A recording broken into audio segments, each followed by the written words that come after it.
Wake up, wake the F up. It is time. It's about that time. Y'all know what we do about this time every day, all day. So let's get started. The thoughts, views, and opinions shared on the Flow Show No Filter are for educational and entertainment purposes only. I am not a professional. I am just good.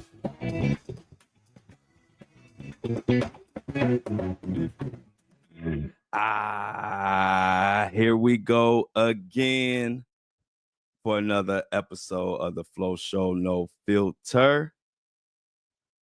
Thank you for everybody joining me, everybody out there in the real world and everybody in the audio world, video world. Y'all know what time it is. We are going to get into it. Now, Diddy, and Jay-Z have stolen the headlines for sure. We got to get into, I don't even know where to start first, but I'm going to start with Tony Busby and the Jay-Z situation. And then we're going to get into the Diddler. It's getting crazy, y'all. I told you it was going to be crazy. And it did not disappoint. What's up, Shauna? Good morning, Breakfast Cool. Say what's up to our boy C Tuck. Or no, I'm sorry. Yeah, C Tuck. C Tuck is one of the newest members of the Breakfast crew. Say what's up to C Tuck. Everybody in the building. You know how we show love to our new members. But let me tell you something. Before we get into the Jay-Z, Diddy. First of all, Tony Busby has fired back again. Diddy has got into it with Danity Kane again. And also it's just a mess between them. And we're gonna have to get into it. But one thing I can tell you, ain't nothing like family. Ain't nothing like family. Family, when you're a kid, you don't understand how valuable family is to you because it's just there. You know, you don't have to make a big deal about it. Hey, your family, your uncles, your fathers, your aunties, everybody who takes that time with a child. You don't understand that these moments that you're up under them, these moments are going to stay with you the rest of your life. And so you always hear me talk about my Uncle Jim. He's one of the people, one of the people that just showed me, and a lot of my friends took us under his wing and told us a lot. But he was a man of, he would give you key things to know, to help you in life. But he was really like a leader by example. He more showed you more than he even told you. But the things he said when he did open his mouth, so many things he said helped me through times and as I progress in my career. And a couple things he said, and this is what I want to pass on to any of y'all out there. You can't complain how people treat you. My uncle always taught me in relationships, business relationships, personal relationships, but especially business relationships and relationships in general, he used to say, you either train in them or they train in you. And when he used to tell me that when I was young, I didn't understand what he meant. But you get older and you realize it's up to you to let people know how you want to be treated. It's not up to them. You can't get mad at them.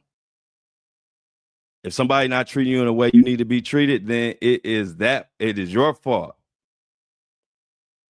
And he'd also tell me, not only do you make sure you let people know how you want to be treated in life, but you also pay attention to your circle. And what I mean by that with your circle, he was like, my Uncle Jim always told me, you don't get mad at how people operate. You operate with people who operate like you. So he used to tell me about his work. You see, in my work, he did construction. He said, in my circle, we do work and we get paid from our customers 30 to 60 days later. And ain't nobody complaining. But then you have other contractors who do work and they want to get paid the minute before the paint even dry. They blowing up your phone. And my uncle used to tell me, yeah, those people that blow up their phone and act all crazy about their money, that's a whole circle of people. You let them be in their circle. He said, in my circle, we laid back, calm, and we understand each other. We don't press each other. We value each other. And so I stay in that circle. This is all stuff that he used to tell me when I was young. And I'm like, what is he talking about? You know, circle, training, you know, like life ain't that deep. You know, that's what I used to think. But you get older and you realize he was dropping gems. He was dropping gems because every time you try to force a fit is when you get in trouble. See, my best friend, we've been best friends since I was 4 years old. We two alpha males who he stand on business, I stand on business. But guess what? In our decades upon decades upon decades of our relationship, it's never been one moment when I had to question him as a friend. And there's never been a moment he had to question me as a friend. We talking about decades. But then I do have friends that I met in my later years that I kind of look past stuff and you get close, you think everybody cool. And then we might be friends 1 year and next thing you know, we falling out or you mad at me or I'm mad at you. I ain't supposed to be in your circle. We ain't supposed to be in each other's circle. All of my friends are 20 plus years or more. My boy Cash, I put him on here, he opening his restaurant. We over 20 years friendship. And so I'm saying that because these things help me keep a smile on my face and keep my eye on the prize. So I'm sharing it with y'all because it helped me out a lot. Those two things. Don't ever get upset about how somebody treats you. Be upset that you training them to treat you like that. Value your time and value your relationship. Also, if you're in a circle and you complaining about everybody around in that circle, then you in the wrong circle. Go find a circle that fits you. This is the stuff that my family, mainly Uncle Jim, drilled in my head coming up. And like I said, it takes when you get older to realize what the hell these old people be talking about when you sitting around. I just want to go out and play basketball. I'm like, why my uncle got me in here telling me this stuff that don't mean nothing? Oh boy, was I wrong. And so you look at Diddy. That family, it wasn't a good irrigation system, I would say. I would think there was not a lot of accountability. I don't think there was a lot of gems being shared and passed down, because you can see it not only through Diddy, but all the way, anything surrounding Diddy. And so like, even when I look at Diddy, it makes me appreciate my family, appreciate the people who really stand 10 toes with me like I stand 10 toes with them. And the ones who don't, I don't think about them more than 3 seconds.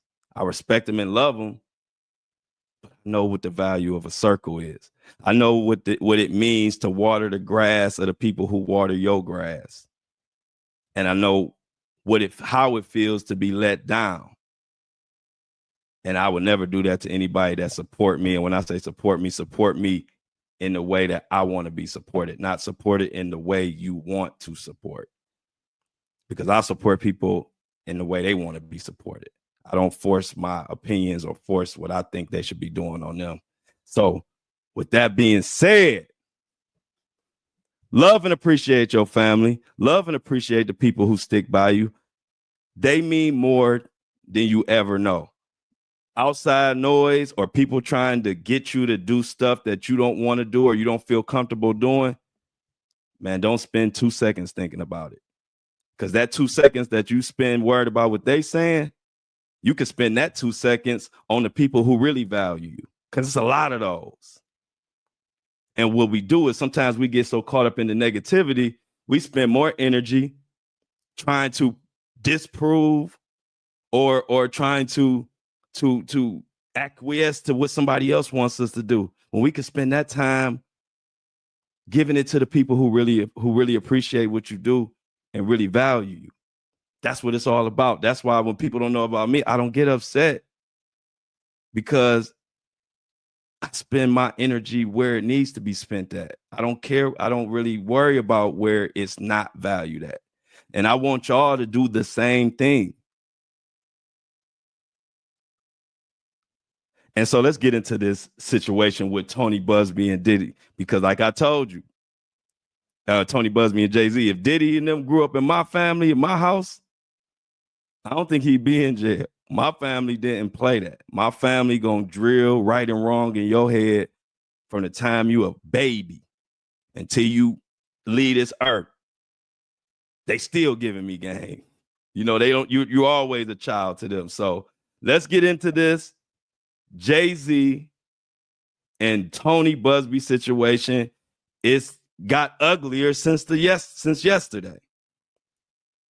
Major announcement, by the way, subscribers. I want to say this early so I don't forget. If you are a subscriber, you should have received an email about the website launching. We have a soft launch, which means it's only available for the subscribers right now. If you are a subscriber and you didn't get the email, please send me a message on my Instagram, DM me, or my Facebook. You could DM me. Or you also could put it in the fan mail, but you have to put your email and address in the message, because we don't know who leaves those messages. So I really encourage you to just DM me on Instagram or Facebook. If you haven't received the email, but it went out to all subscribers yesterday around 5 p.m., 5:30. So yes, tomorrow's my birthday. All the subscribers have the link to the pre-sale, and it officially goes live tomorrow on my birthday. Happy birthday, Flo. So yeah, I'm gonna just start with Tony Busby's response after he responded. Now let me give you a little context for those that don't know, but I'm sure if you're watching this show, you already know the whole story. Tony Busby and Jay-Z been going back and forth. I told y'all it was going to be a heavyweight fight from the very beginning, and it did not disappoint. Matter of fact, it's getting uglier than a fight. Shout out to my Facebook fan. Matter of fact, that's Darnell Brantley right there. That's my best friend of decades and decades and decades and decades. So if you see Darnell Brantley, that's a real one right there. Appreciate it, bro. Always got my back. Always had my back. Always had his. We got each other back so much it makes other people mad. And you think we care? Hell no. Because you're gonna be mad. Love my best friend. So this didn't disappoint. Tony Busby and sued Jay-Z. Jay-Z got wrapped up in that lawsuit with the underage, you know what? And so they been going at it. And for 1 minute, it looked like Jay-Z was cooked. Then the next minute, it looked like Tony Busby is cooked. Then the next minute, Jay-Z has been going back and forth. So then we get up to now. Jay-Z came out and said that Tony Busby's alleged victim took her story back on purpose. Took her story back on her own will, basically. Basically saying that she said that Tony Busby forced her into it. I mean, it got ugly, y'all. And then y'all remember 5 minutes later, I told you the article came back. Tony Busby fired back saying that, and the young lady fired back saying that she didn't take her story back. And as a matter of fact, she said Jay-Z, Rock Nation or whatever sent allegedly private investigators to her home and cornered her in Alabama. And just when I thought it was over for a second, I guess that wasn't enough. Tony Busby fired back again, and he says, and I quote, this is from his Instagram.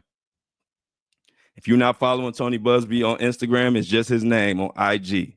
This is what he said, and I'm gonna break it down. I'm gonna tell you some of the craziness behind this too. Jay-Z might have an issue, and I'm gonna tell you why after I read this. And I quote Tony Busby.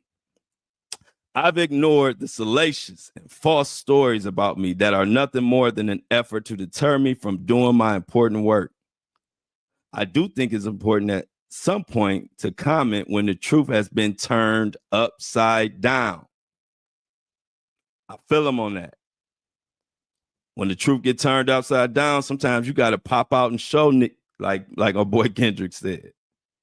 Here's the deal, and I quote, I sent a demand for a meeting to Sean Carter's attorney on behalf of two individuals who alleged sexual assault. Rather than meet with me, Carter's team sued me for extortion. Those claims were stupidly frivolous, and I expect they will be thrown out. Carter's lawyer, matter of fact, he put in quotations, note that it was Carter's team that made this whole thing public. Carter's lawyers also came to Houston and met with local authorities and tried to get criminal charges started against me. Tony Busby is claiming that Jay-Z's attorneys flew to Houston and tried to get him locked up, tried to get him hit with criminal charges. They did not want to link up or meet with Tony Busby. They flew to Houston. They could have met with him, could have talked out whatever they knew to talk out, but they didn't want to talk. They didn't want to get it handled. They wanted Tony Busby to go to prison. Tony Busby goes on to say those charges went nowhere. They then tracked down and harassed former employees and clients from as far back as 20 years. They were caught on tape offering up to 10 grand to former clients to sue me. Y'all remember we covered that. Give you a little context. This was in the time when Jay-Z first was named in the case, and Roc Nation was allegedly, whether it was Roc Nation or Diddy, but we now know it more likely was Roc Nation. They were sending people to influencers' homes. They were sending people to victims' homes, allegedly.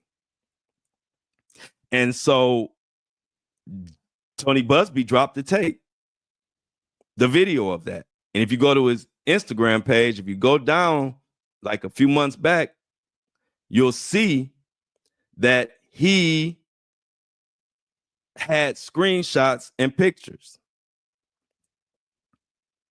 of that alleged event. They were caught on tape offering all kind of money to clients to sue him. And Tony Busby goes on to say 3 of them did sue him. But all 3 cases were patently frivolous. One case, as a matter of fact, has already been dismissed, according to Tony Busby. And also, he says he expects the other 2 will be dismissed as well. He goes on to say, because they refused to meet with me. Remember, they went to Houston. They didn't meet with him. They met with authorities to try to get Tony Busby locked up.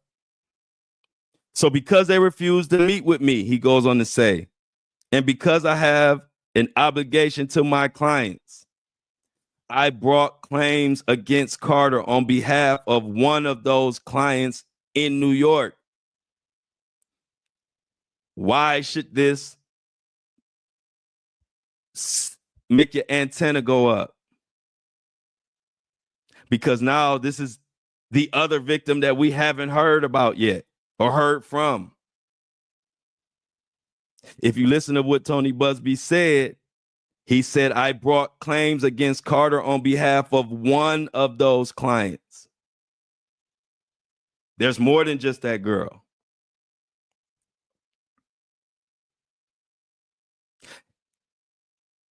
And so he goes on to say, Carter's team filed a meritless motion for sanctions against me, challenged my admission to federal court in New York, and filed a state bar grievance against me. Here is where it gets really nasty. And that sounds like me, but that's this Tony Busby. I'm still quoting him.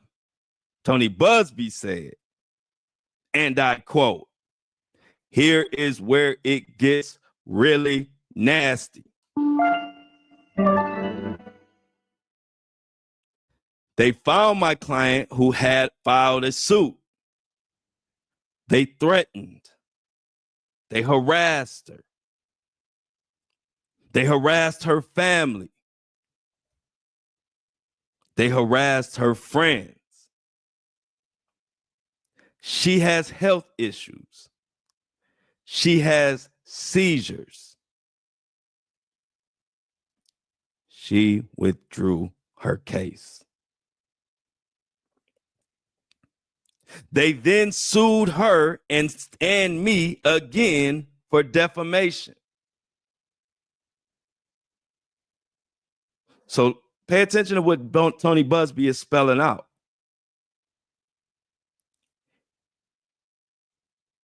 She withdrew her case. She had seizures, mental health. Let's assume for a second that she was telling the truth. Imagine if she was telling the truth and all this happened. And then you're telling the truth. You have seizures, this and that. They intimidate you. Then you say, you know what? To hell with it. I'm going to just withdraw my case. Then you withdraw it. And the second you withdraw it, you got a billionaire suing some lady in Alabama. I'm assuming she's not a billionaire. You suing her for defamation. It ain't a good look. No matter, let's say she lying. I want to spell out both cases, both scenarios. Let's say she lying. And that Jay-Z, you did lose 20 million because of her lie. Let's deal with that real quick, because I like to meet people where they at. See, I could argue. It's easy for me to argue if she's telling the truth, how foul it is. But I like to meet people where they at. Let's say in Jay-Z's mind, she lying. So then let's deal with that. If she is lying to the public, she withdrew her case, Jay-Z. You almost worth $3 billion. I know you don't think we about to sit over here and cry because you lost 20 million. Because that's like me losing a quarter right now. I'm not going to go crazy for losing a quarter, 25 cents. It might not even be 25 cents to you because I ain't even took the time to break the math all the way down. But you get my point. And so she go ahead and withdrew it. You say you lost 20 million. Other people try to report 100 million. It's 20 million is in the file. This is what Jay-Z said out of his mouth. So she withdrew it, and then now your $3 billion ass is going to sue her for defamation, and you said out your mouth it cost you 20 million. Even if she lying, it don't look good. Now, suing Tony Busby, hey, hey, look, that come with the territory. Tony Busby is paid enough and experienced enough to fight with that. But if you suing this little lady from Alabama, That ain't gonna work out for you. I'm telling you now. Public ain't about to cry over your 20 million, Jay-Z. So whether you believe she did it or she didn't, or she lying or she telling the truth, it still look bad. Let me go on because Tony Busby was long-winded on this message he put out yesterday. So after he went on talking about her health issues, the seizures, and she withdrew for her case, she goes on. Then right after she withdraws, she gets hit and sued for defamation. Well, I don't know what Jay-Z want to get out of this little lady from Alabama, but this defamation against her, and I'm telling y'all now, this defamation suit against her is going to destroy Jay-Z's brand. He don't even know it if this continues on. I'm guessing that the defamation suit against her will be dropped soon once Jay-Z sees how this plays out in the public. Nobody about to cry over your $20 million. I'm just being honest. I'm not saying if it's right or wrong. I'm just being honest. So let me finish up with Tony Busby's statement. Pay attention here. They wanted a headline. So in that new case, they falsely claimed she recanted. She didn't. She hasn't. She won't. I wasn't there when things she claims happened to her allegedly happened. I'm just her lawyer. I was sent her case by another firm and vetted it myself and with multiple lawyers on my team. The approach here by Carter's team is unprecedented. I agree. It reeks of desperation. And he ends it with the question. He said it reeks of desperation, but I wonder why.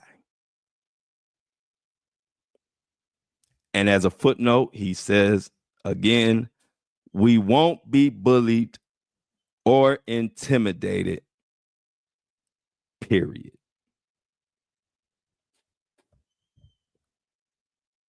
Was I lying when I told y'all this was a heavyweight fight? Not at all. But even besides all of that, Jay-Z got another problem. And this was brought up by one of my fellow YouTubers. His name is Ticket. And I like his content. Very consistent. And he reminds me of myself where he calls it straight down the middle. It ain't about no pandering. It ain't about no, creating no narrative. See, when you call it straight down the middle, you don't have to paint narratives because my people come here for the truth and information. They don't come to me for no narrative because I ain't going to paint one. I don't want to. I want all of us to know what's going on. And I want to hear what y'all got to say about stuff.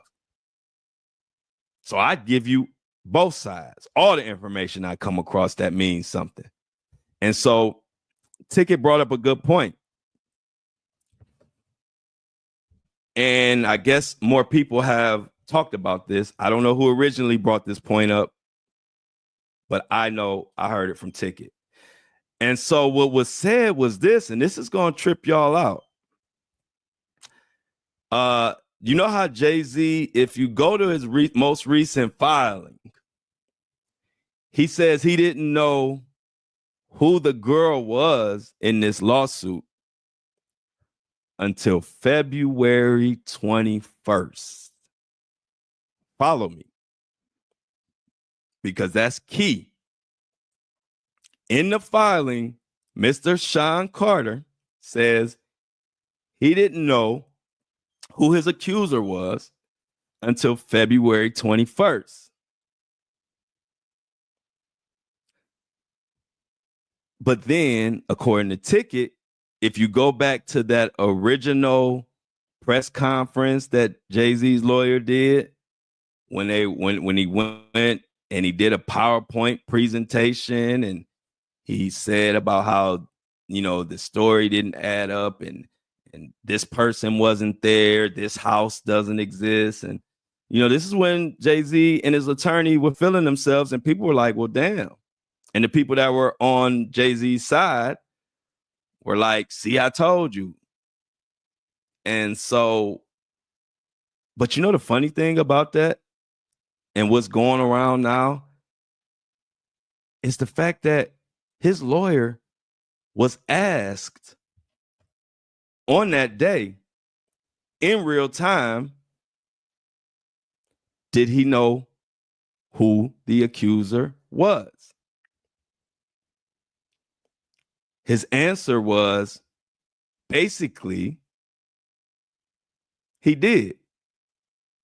But in his words, he said, well, yes, the person has issues that I don't want to get into. I don't want to make the case about that.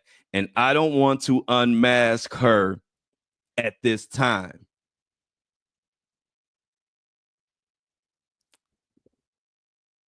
Do y'all know what the problem with that is? If you don't, lucky you got me, because I'm about to tell you what the problem was. That was December 16th.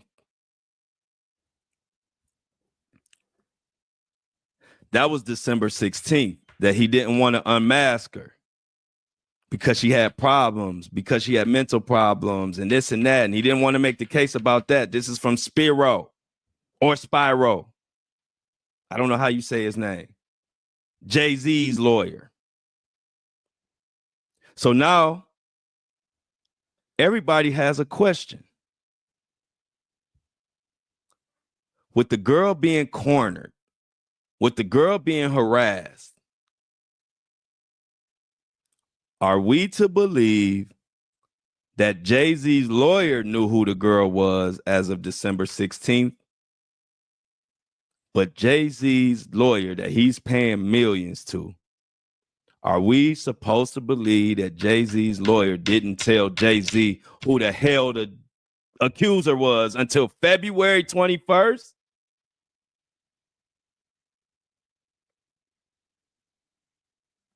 I don't know too many people that's going to believe that.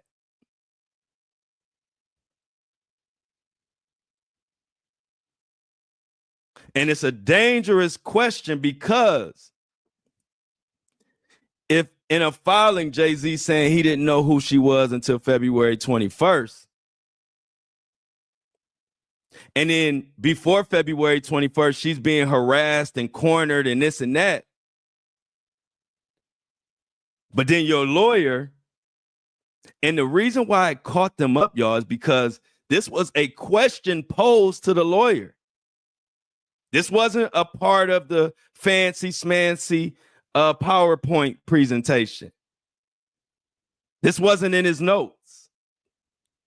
This was just a reporter who asked a question. And sometimes when you get questions that you didn't expect to be asked or it wasn't in your notes or your outline, sometimes you forget. And so we're going to see if that is a big slip up from Jay-Z and his attorneys. Because according to Tony Busby, there's other victims. You read between the lines, it wasn't that hard to read. He said it. He said, I had a couple of victims, few victims, or a couple victims. We know the one victim. We have yet to hear from the other victim. And I'm sure Tony Busby is looking into this situation as far as Jay-Z saying he didn't hear anything. He didn't know who she was to February 21st. But your lawyer is on record in real time saying he didn't want to unmask her in December. I know Jay-Z don't think we a bunch of dummies. So I'm definitely waiting to hear the response or see how that comes up. Because if Jay-Z did know before February 21st, but he lied in his filing, it's going to be problems. And you say, well, why would he lie? Well, it takes him out the mix as far as pressuring her and cornering her and all that if he didn't even know who she was until February 21st.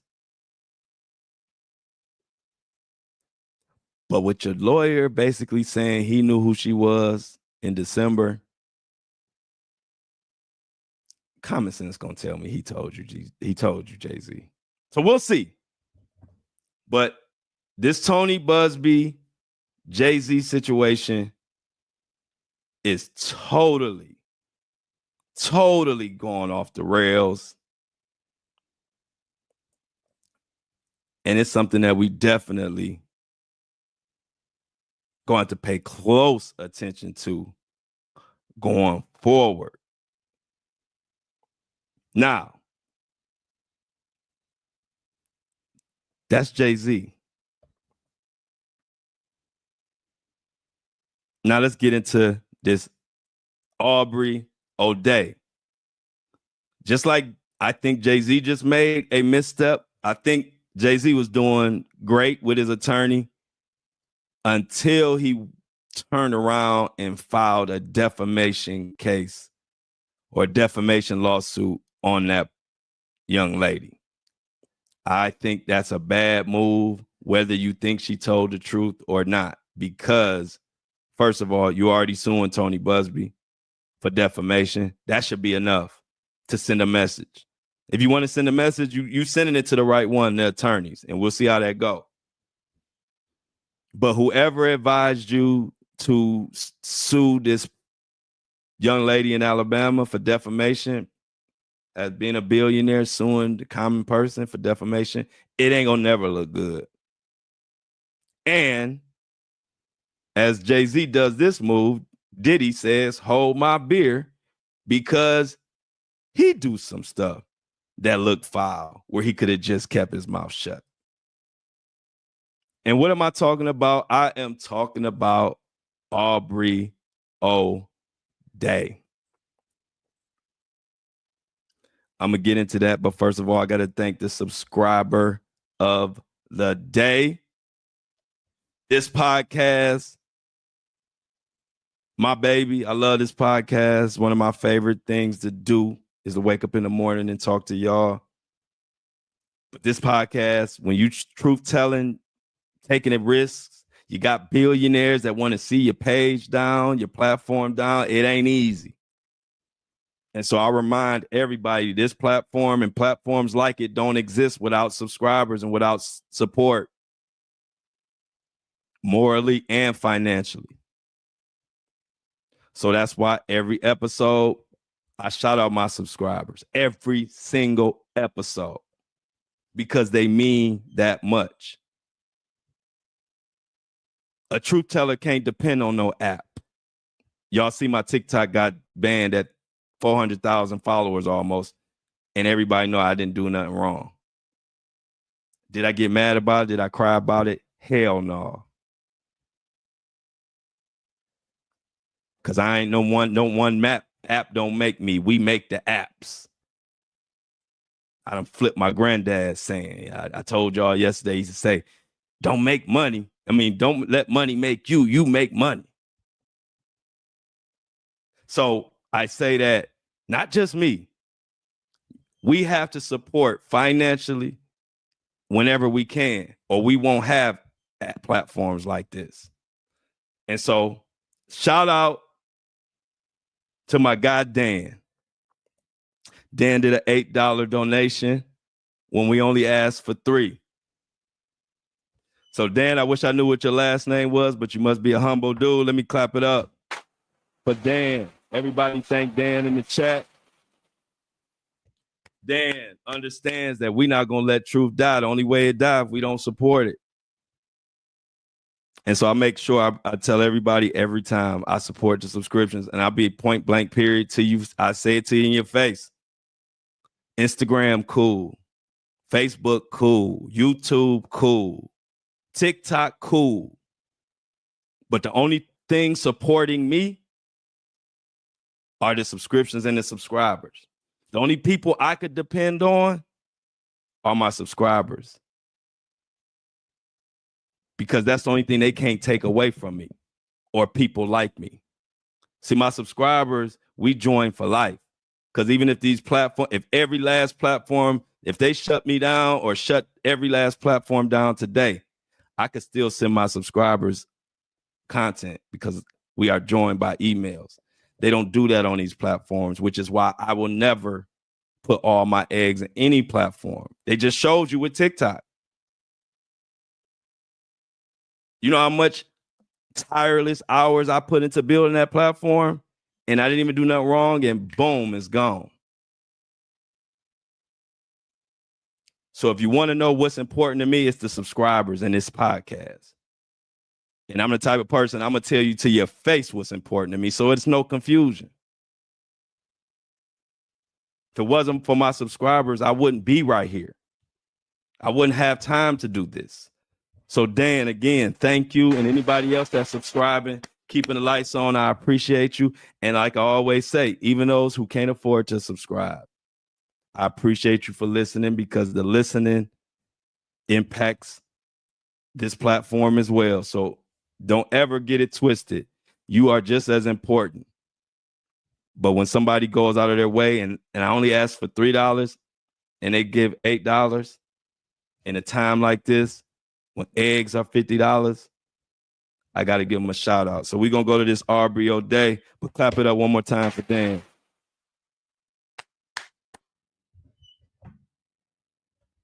Aubrey O'Day. If you know Aubrey O'Day, she was in Danity Kane, and her and Diddy have been going back and forth since back in the early 2000s when Danity Kane first broke on the scene. If y'all know, Aubrey has been one of the first truth tellers on as far as Diddy. Now I haven't followed Aubrey's career. I only met her and knew her back in the Danity Kane days. I haven't really followed what she's done since. But all I do know is she ain't been cutting Diddy no slack. So this is what she said, and I'm gonna get into what Diddy said. Himself that, and he uses. Hold up. My ex-boss, I'm gonna go there. He calls himself Love. He legally titled himself that, and he uses the love heart to express that everywhere he goes. He's in prison now. And I just want to say to you guys, the love heart is now here.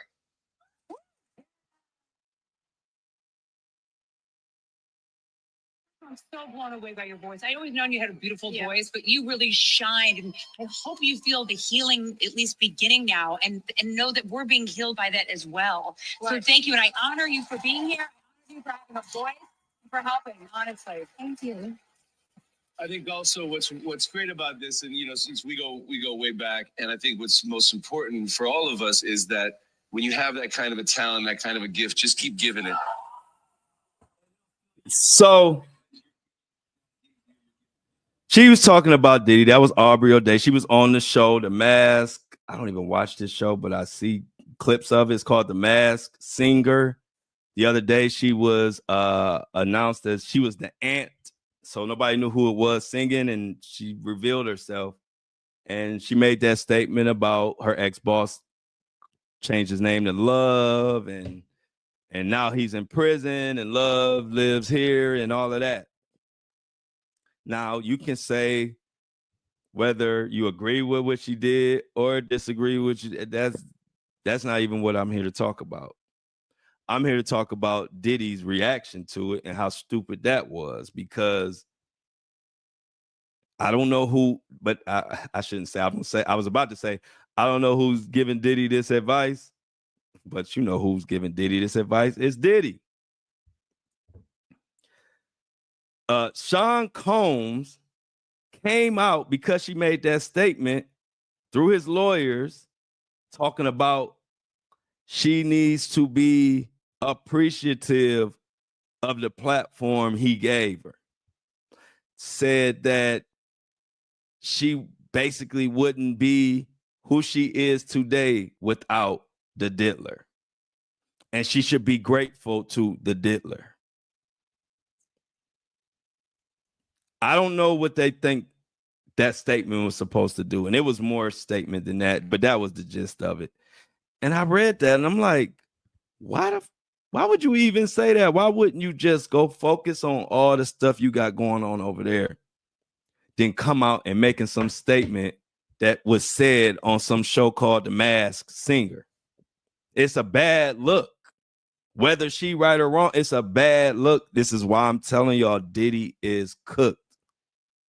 He is making a situation that's bad 100 times worse because of his ego. The crazy, insane things that she is alleging that you did to her, on top of everybody, why should they be grateful? And I'm only asking the questions that everybody asks as soon as they read this statement if they know what's going on.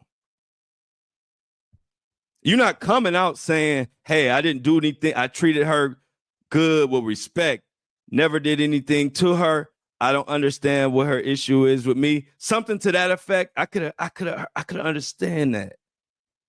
But you didn't deny none of the stuff she's saying that you did, all type of sexual harassment stuff, all type of stuff like that. But you say she should be grateful that you gave her a platform or whatever. To me, that's crap. That's crap.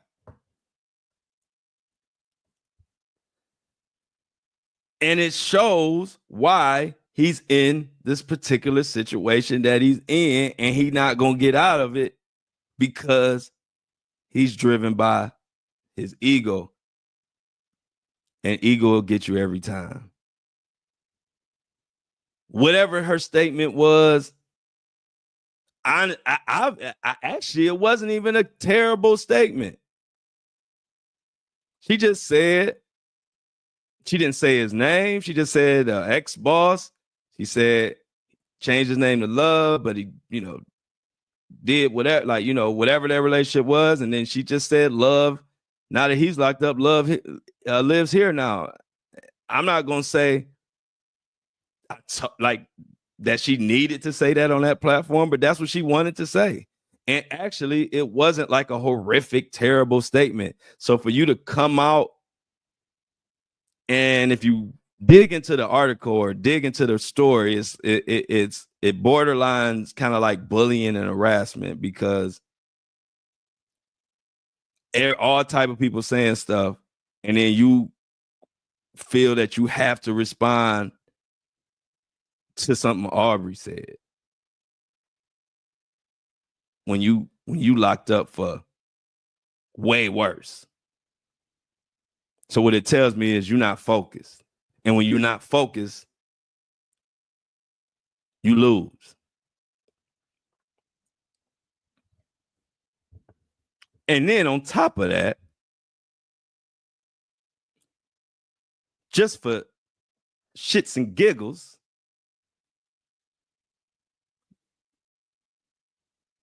it came out that Diddy took PPP money with all the money he got. And the government forgave him. He didn't have to pay it back. And somebody else. Check this out.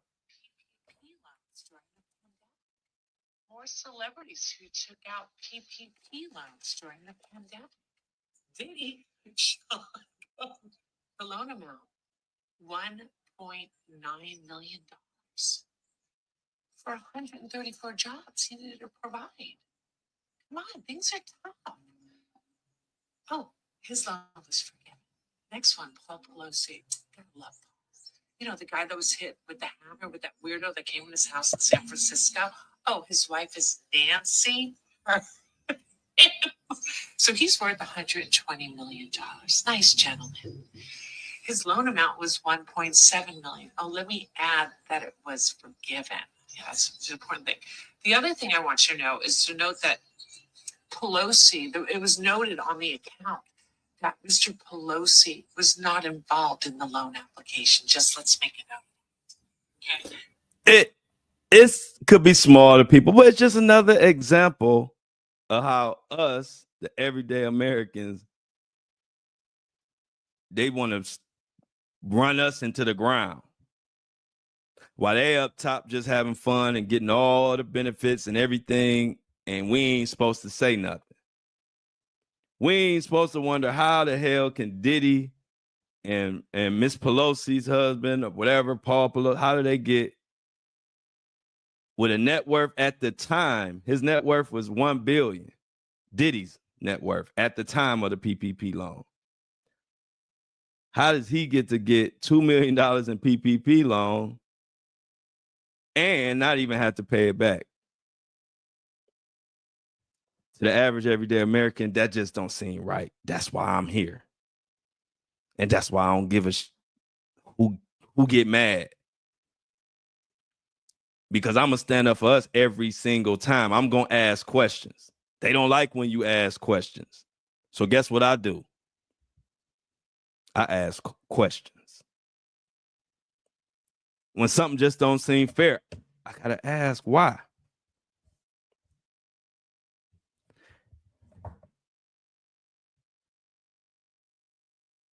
But when you look further, karma's something else. Because y'all know that big 60-something million home that Diddy been trying to sell?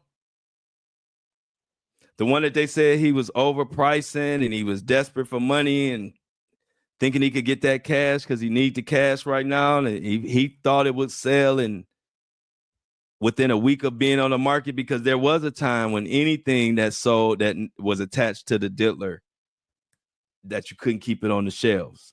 But those days are over with, because according to the New York Post, Sean Diddy Combs pulled his $61.5 million Beverly Hills mansion off the market while he sits in New York City jail. This article is by one of my favorite writers, Emily Davis. Shout out to Emily Davis for this article. It goes on to say the 3-time Grammy winner listed his Beverly Hills estate in September, roughly 6 months after the residence, along with the Miami home, was raided. Now, Diddy claims there was significant damage that happened to the property during the raids, blah, blah, blah, blah, blah. Home was reportedly paid $39 million for the home in 2014. 10 bedrooms, 13 bathrooms. Previous listing photos of the property show oversized windows, manicured lawns, 35-seat theater, but don't nobody want it. People tell them sell it for parts. We don't want to be nowhere where the freak off's been going on. Ain't nobody trying to pay for it.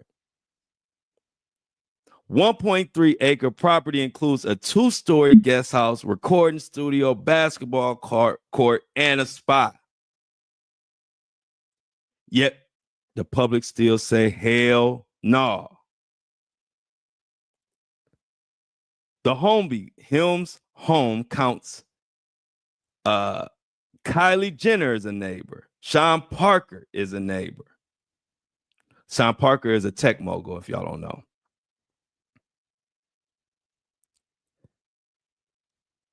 Why? Why has it been nobody wanted to touch it? They say perhaps buyers were wary of the home due to the allegations of the freak-offs hosted by Diddy's properties. March 2024 raids uncovered rugs. And when I say rugs, we spell rugs with a D. So it uncovered rugs, 1,000 bottles of the lube. All of this was found at this home. So because of this, Diddy had to go ahead and take it off the market. The world is standing up, y'all, and I love it. The days of people looking past you nasty, trifling ways and all of that, those days are over.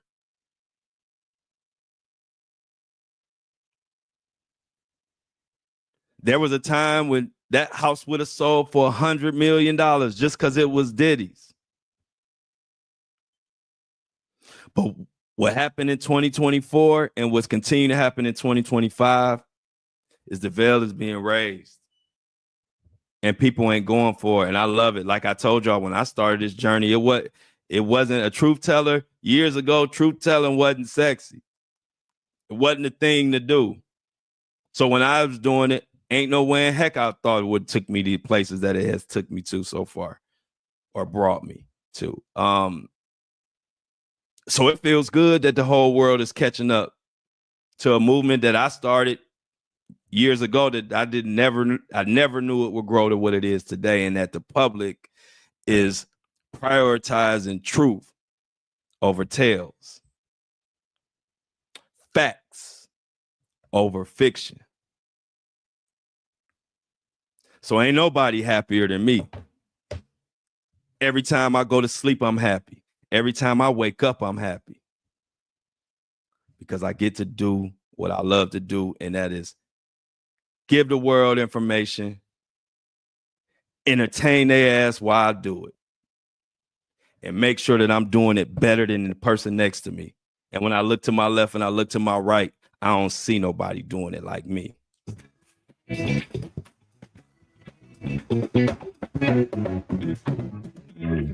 Coming up tomorrow, I'm gonna dive some more into Jay-Z and the Busby situation, Diddy, and I'm gonna try to break the situation with the Danny Kane girls down. But y'all know the drill. As always, I love y'all, and I'm out. My birthday, y'all.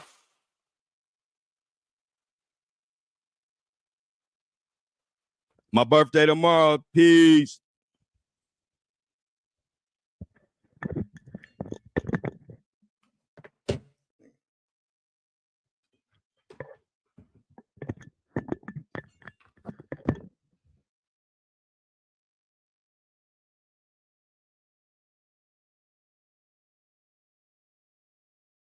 Give me a second. Another one in the books. I got to put the music on. Let me get Apple and Spotify loaded up.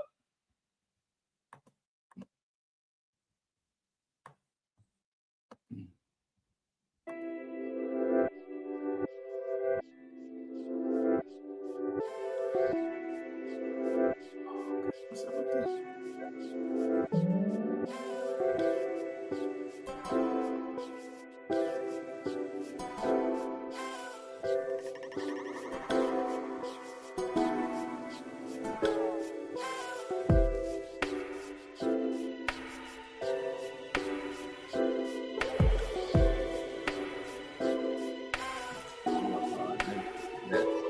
Anything else puts yourself out.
$9.59.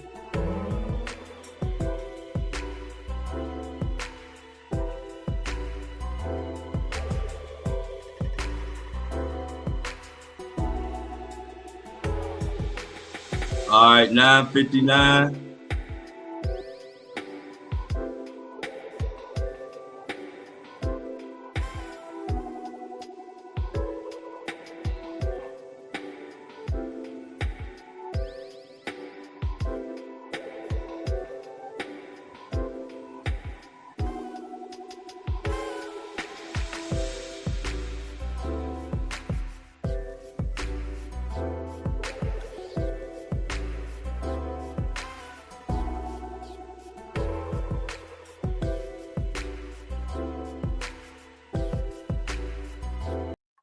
All right, 950. What is it?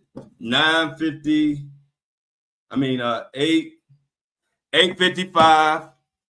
Send me the reminder at 855. Appreciate it. Yeah, 859. Thank you. I'm gonna put it up on there. What is up, y'all? This I ain't never seen nothing like this Tony Busby Jay-Z situation. It's getting uglier and uglier and uglier and uglier. I'm afraid of what the final outcome to this whole situation is gonna be. I don't even want to say what I think gonna happen, but this whole situation. And a dreamer. Another fraudulent way for the rich, including government officials, to steal money. That's why there should be term limits. Yep, Greg talked about that the other day. It definitely needs to be term limits. Definitely should be term limits. Nobody has no reason to do their best when you have an unlimited term. So Nadreema, I definitely understand that. Understand what you're saying. But I had to bring that up because it's just another example of the stuff that they're getting away with, y'all. We can't continue to allow it. I'm not going to allow it. I ain't going to let nobody get over on y'all, and ain't nobody going to get over on me. I stand up here, and I use my platform to go off on DoorDash because they taking tips away from the people who delivering their DoorDash food. I made noise about that on my platform because that's what I stand for. I do not like to see these big companies, big corporations getting over on us. I don't care if it's $2, $3, $1. If I send my hard working $2 or $3 to my DoorDash deliver, I want them to get it.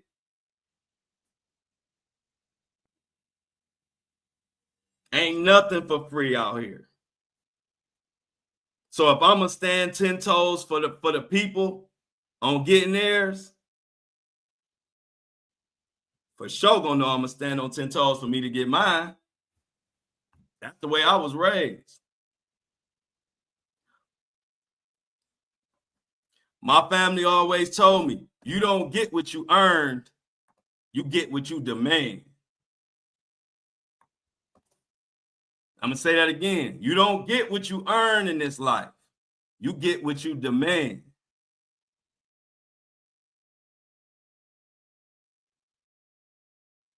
Fair prizes.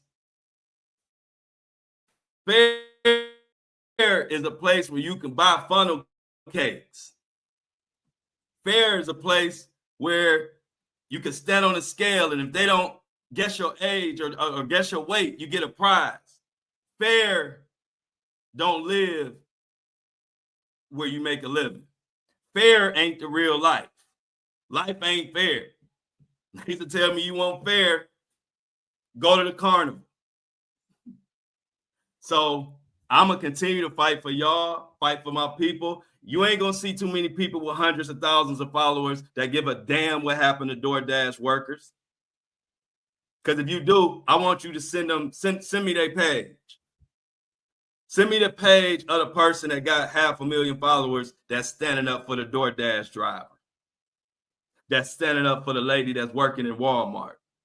That's standing up and putting out there, not Dreamer, work for Costco. They support DEI. And we're going to have a whole blackout panel. Show me the other podcasters with big following that's doing that. You can't show them to me. So with that being said, I'm always going to bring what need to be brought to the table. And when I look at that table, everybody sitting at that table, we looking at what everybody bringing. Ain't no free rides. So that 20 million, 17 million that DoorDash had to pay was a drop in the bucket. They got hundreds of millions of dollars from this country and from the American people. And if them DoorDash drivers don't deliver food, DoorDash don't get no money. So why they get to get over on people? Why Diddy worth $1 billion get $2 million in PPP money that he don't have to pay back? But I'm seeing the regular, average, everyday Americans who got a PPP loan that needed it just to put food on the table. We try and lock their ass up. It just ain't fair. And I ain't going for it no more. We going on this platform, we gonna stand up for the regular person. Period. And we're gonna stand up for the people who standing up for the regular people. Like Ticket, Tisa Tales, different platforms who do speak. I shouts them out. So we gonna continue, like I said in our dreamers. Shout out to Costco for doing their thing.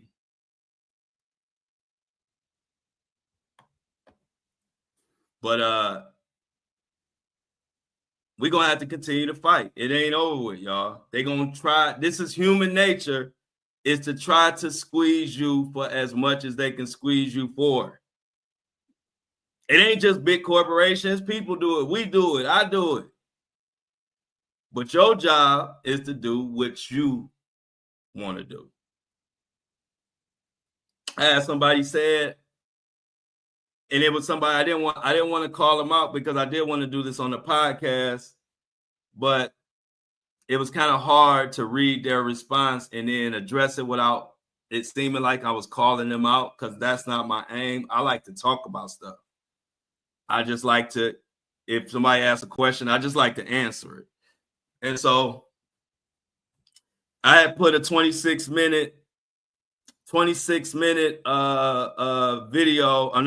audio of a portion of my story. It was 26 minutes worth. That 26-minute story covered a 6-month period, not even 6 months, maybe like a 4 to 6 month period in my life. For 26 minutes, it's 26 minutes, meaning that 26-minute story is hours still to tell, right? And I had somebody in the fan mail say, why was it so short? But let me tell y'all something. This is why, like with Justin Bieber or anybody that has been through stuff, I always say, hey, they can tell it when they want to tell it. I'm not pressuring Justin Bieber to tell his story, because to all of us, it's just a story. To Justin Bieber, it's his real life. Why am I saying that? When I drop the first part of my story, and my subscribers, telling them how I became who I am and stuff I went through, in that story, in that 26-minute story, my mom got burnt up, almost lost her life. I had guns put to my head. I was shot at the studio. I had to fight to defend myself in a city that I knew nothing about. I didn't come there to fight. I came there to rap. I came to Las Vegas to rap. I didn't go to Las Vegas to be kicking ass. I can kick ass in Cleveland. Been doing that since I was a kid. I don't bother nobody, but don't nobody bother me, and it's for a reason. So I'm telling you all to say, but losing my mama and all that stuff I just told you was the most traumatizing stuff I've ever went through in my life. But when you share it and you're a person in the public eye, a lot of people tend to not look at you as a human. So I'm sharing my mom getting burnt. That's my mama. I'm sharing my mama getting burnt up at the same time that after I grinded by myself for years, I finally get a record deal. And within a week, we get there and my mom get burnt up. I'm sharing this with y'all. And then I get a message asking me, why is it so short?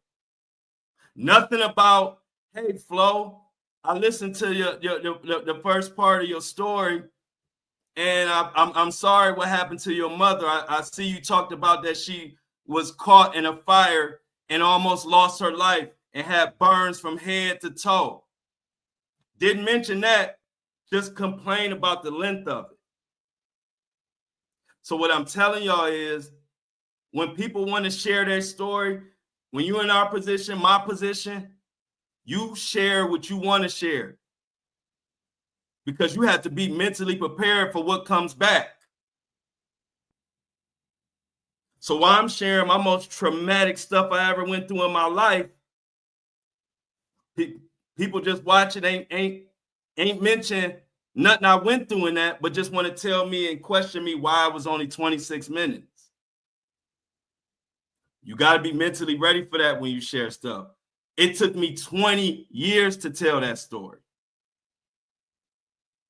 I could have told that story the minute I left Floyd and blew up and been sitting on Oprah's chair. But that ain't my style. I deal with it when I want to deal with it. So it took me 20 years to just share that 26-minute story. And it might take me another 20 years to tell the rest of the story.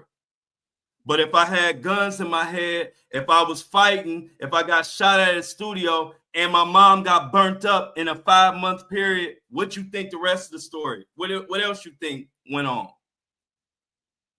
And so only reason I bring that up is to get people to understand. Quit pressing people about telling their traumatic stories. If you hear me on this, every time I bring up Justin Bieber, I want to know what happened just like everybody else, but I'm not pressing him to tell it, because to us, it's a story. To him, it's his real life. See, when I upload my story and stuff I went through with Floyd Mayweather in Vegas, when I upload it, people just reading it for entertainment, or people just listening to it for entertainment, and I get it. But I will never let nobody forget the fact that I am a human. That's the difference between me and a lot of celebrities or a lot of people with big platforms. They're not honest with their followers. I'm honest with y'all every step of the way. So y'all never going to forget that I'm a human, because I'm going to let y'all know. And I'm going to let y'all know why. Why is it only 26 minutes? Because I have to be mentally ready for comments like that. And so I got to share it when I'm ready to share. Telling the world my mom was burnt up, that's traumatic for me and her. I didn't get one message saying, hey, I'm sorry what happened to your mama, Flo. I'm sorry you got shot at. But I did get messages saying, why you didn't do this, Flo? Why you didn't do that, Flo? Why you didn't make it longer, Flo? Why you wasn't here? I got those messages. I get those all day long. So I say all that to say, y'all know I've been advocating for leave Justin Bieber alone about his story. He gonna tell it when he want to tell it and when he feels the time, because I feel that. I've been there. Once he tells it, do you know what type of comments gonna come behind that? Everybody don't care like we care. People involved in this movement, we care. But the world don't really care. The world just want to be entertained. So when Justin Bieber shares that story, he gonna have to be prepared of the ignorant comments that's gonna come back. That's why he ain't telling that story. Same reason I put 26 minutes short telling my deepest, darkest secret, the most traumatic thing ever happened to me. And why is it only 26 minutes?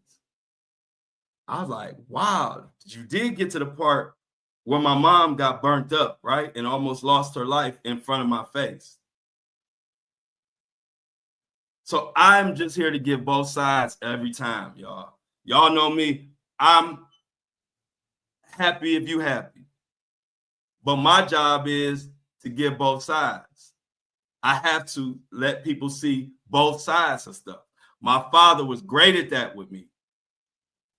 Because when you grow up, a lot of times your family, they paint narratives and they don't even realize it.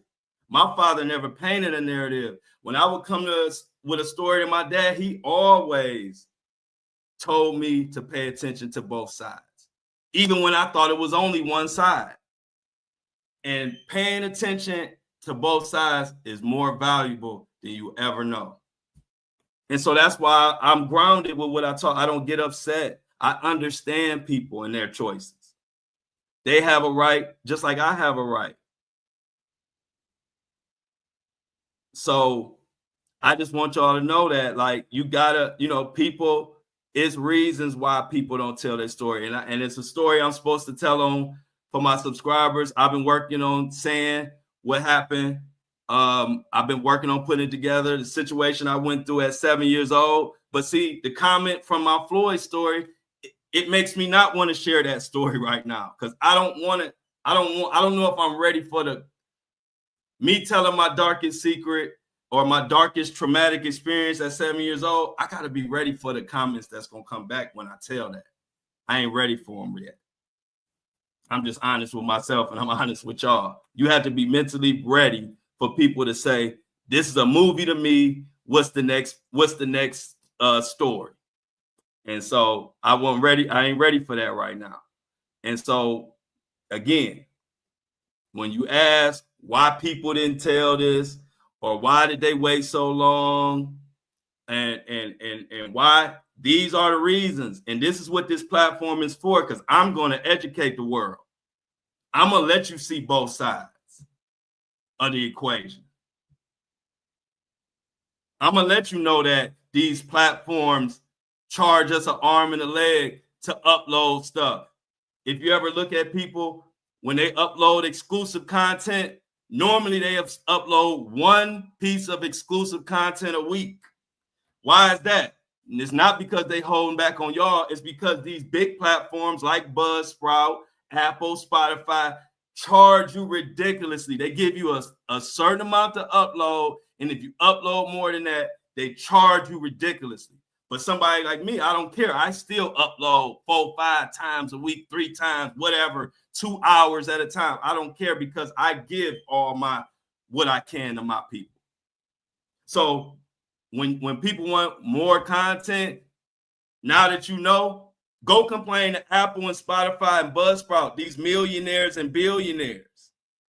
Go ask them why they charge little people like me and other podcasters podcasters, why they charge so much to upload a content when they making hand over fist anyway. Go ask them that now.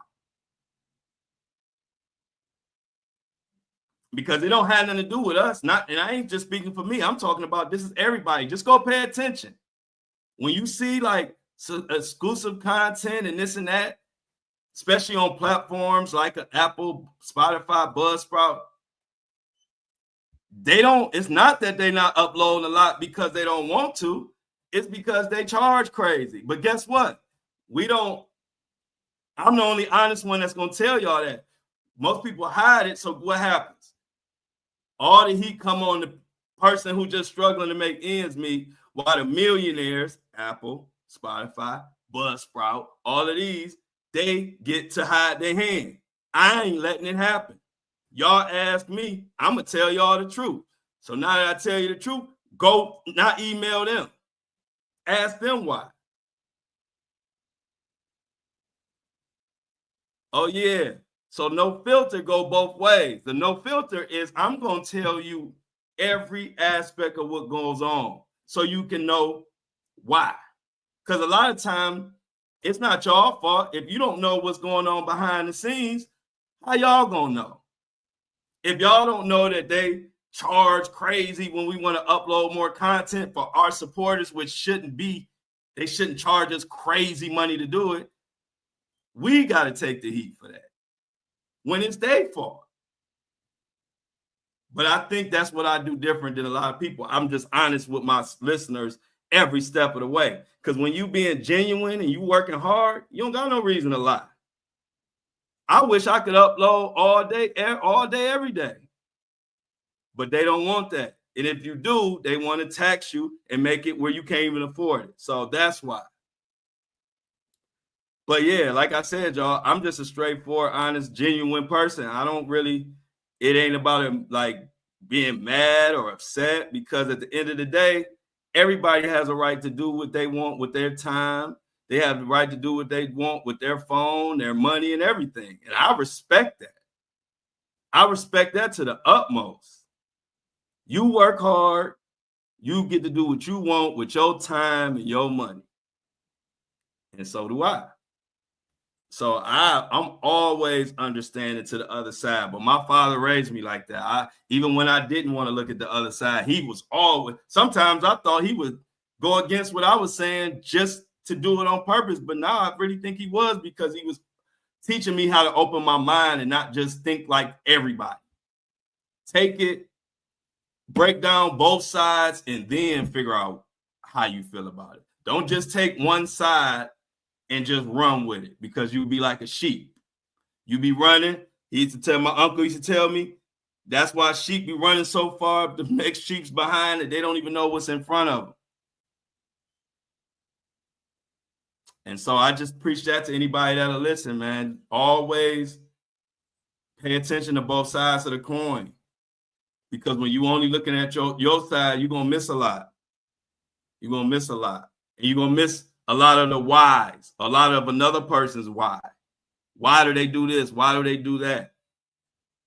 So a lot of times you won't know the answer. So you just got to assume, you know what? Let me try to look from their side. That's why even when I look at my supporters, when they ask questions, if you ever notice, what do I say? I appreciate that you want more content. I'm not ever mad about anybody wanting more content. Like, because it could be worse. You could not want more content. So I'm always appreciative, but I'm gonna give you the honest truth. I ain't gonna make up nothing. I'm gonna give you the honest truth of why. Why, like I just explained, why was it 26 minutes? Because as far as the most traumatic shit that ever happened in my life, that's the most I could share with you at this time. That's why. Also, they limit the amount that we can upload because they want to make sure their pockets is staying lined. So there's your answer. So then I look at it and say, okay, now that you got the answer, now what? Because now you should be taking them same emails now and go email Apple, Spotify, and Buzzsprout and ask them, why do they charge creators so much crazy money to upload extra content for their supporters? I would love for y'all to ask them, because I would like to know. Oh shit, it's ready, y'all. So give me 1 second. I'm about to upload Apple and Spotify.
Apple and Spotify is loaded.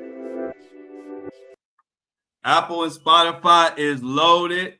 We back, and I don't like it. Thank you, Jennifer.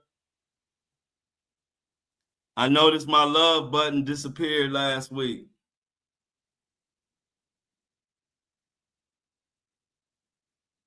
Thank you.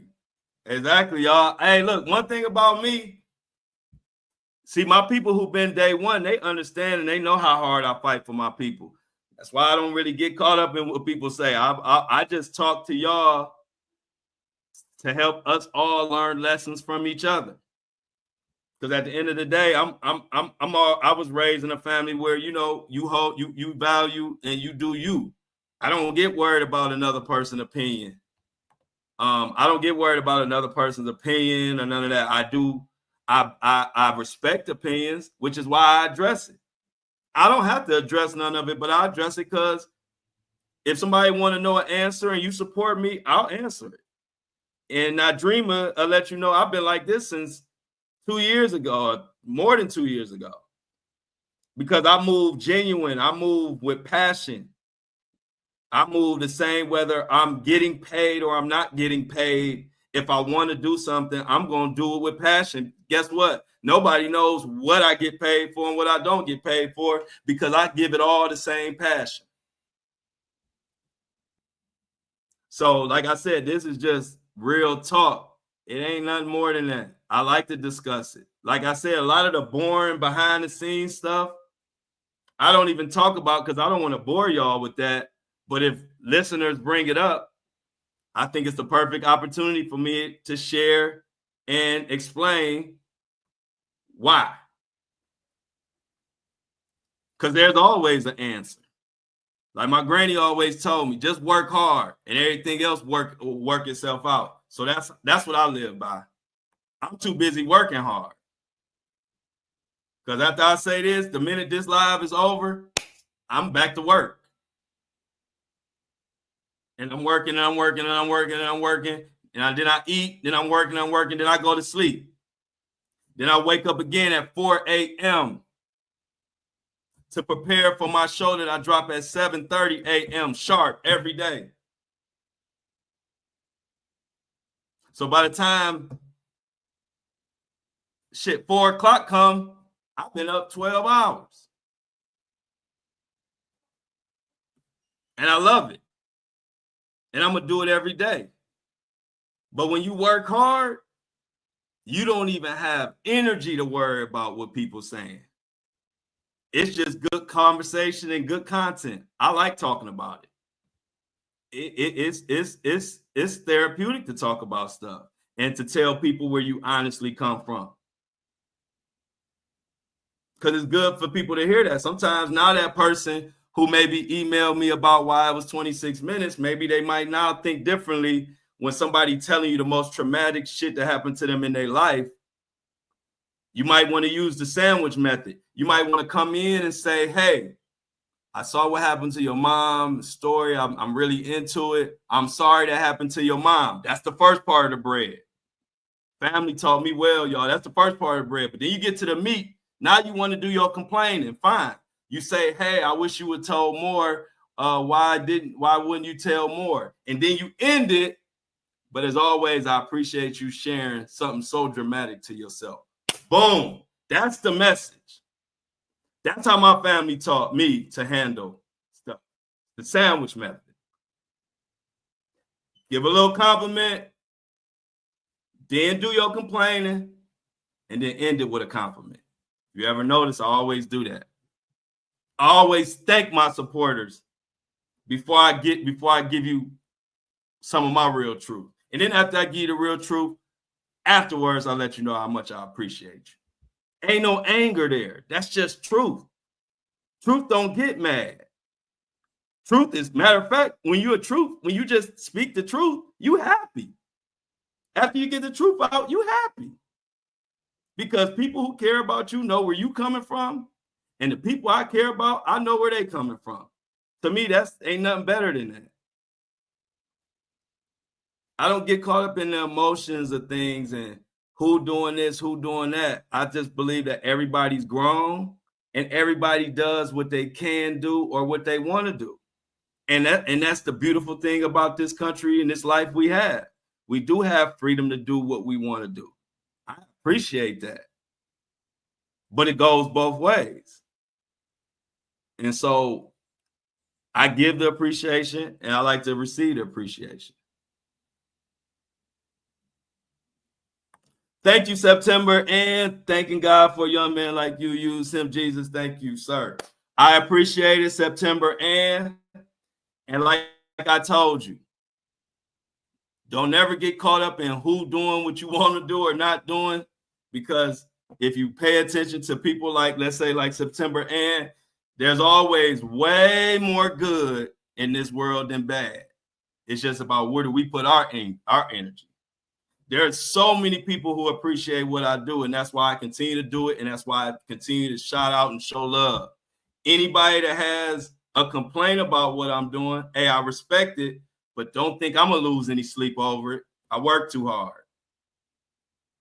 I'm working super hard. So I love to hear it because I like to hear what people think, because if it's something that I need to do different or whatever, I like to hear it. But once I hear it, if it's nothing I need to do different, if they just complaining about they want me to do what they want me to do, then I got too much work to do. I don't really have time for that. I got to get these stories out. I got to stand up for people. I got to get to bed at a reasonable time so I can wake up at 4 a.m. and prepare for my show. Because to be honest, I could wake up at 7:20 and get on here and just freestyle something on my podcast, and damn near would nobody notice. But I value my listeners too much. I value my podcast too much. I ain't going to feel good if I ain't getting up and prepping. If I ain't getting up, I might go over 2 or 3 articles in my podcast. Do you know I got to read about 30 articles? Minimum 20 articles I got to read through before I even decide which articles I'm even going to talk about or discuss. So what y'all see in an hour is 3-4 hours that went into prepping before I even turned the microphone on. So the key is just work hard. I tell my son that. Work hard and you won't even have the energy to worry about negativity. Only energy I got is the rest after I'm done. After that, I'm good. Oh, Patricia, I'm gonna have to send me Patricia, if you can. I don't know if you on my Instagram or if you on my TikTok, but if you can, send me a message with your email and I'll make sure that I got your subscription. Oh, and like I said, all subscribers,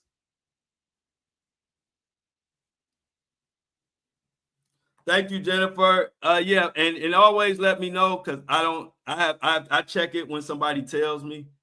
I don't check my Cash App all day long, but I check it if somebody tells me or send me a message. Thank you, Jennifer. I will definitely check it and confirm it. But I know you know what you're doing, so I'm pretty sure it's there. My phone is half dead. Let my phone charge. But I appreciate it, Jennifer, and I appreciate anybody for anything they do. Y'all are a big part of what I do. But one thing about it, I'm gonna continue to work and continue to support for our people, because we need it. It should be more people doing what I do. And I'm not talking about y'all. I'm talking about other podcasters and other YouTubers.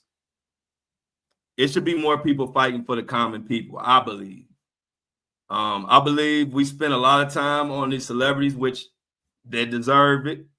But I see a lot of people that have bigger platforms that don't even speak about the regular everyday stuff that we go through. You know, I'm talking about DoorDash. I'm talking about all these tariffs and everything that's affecting us, even the blackout. I didn't see a lot of people who I would have thought should be discussing it or should be they weren't even talking about it. So all I can do is what I do, but I do wish other like podcasters and other YouTubers that are more in the independent realm, I wish they would do some more content on a lot of stuff that's affecting the average everyday person, as well as the celebrity stuff. All right, Jennifer. Jennifer says, thank you for giving me a happy early birthday. Just so people don't get confused, my birthday is actually tomorrow, but I appreciate all the early wishes. We don't know if you might not be able to jump on with us tomorrow, so I appreciate my happy birthday now. And also thank you for the love, the lunch chat, Jennifer. I greatly appreciate it. And be safe. Be safe in the DMV. Oh, you changing your name? This must be, I don't want to be all in your business, Jennifer, but If you want to let us know what the name change is about one day, let us know. I want to change my name to Flo. Can I do that? Would the license bureau let me change my name to Flo? Flo White. Flo White.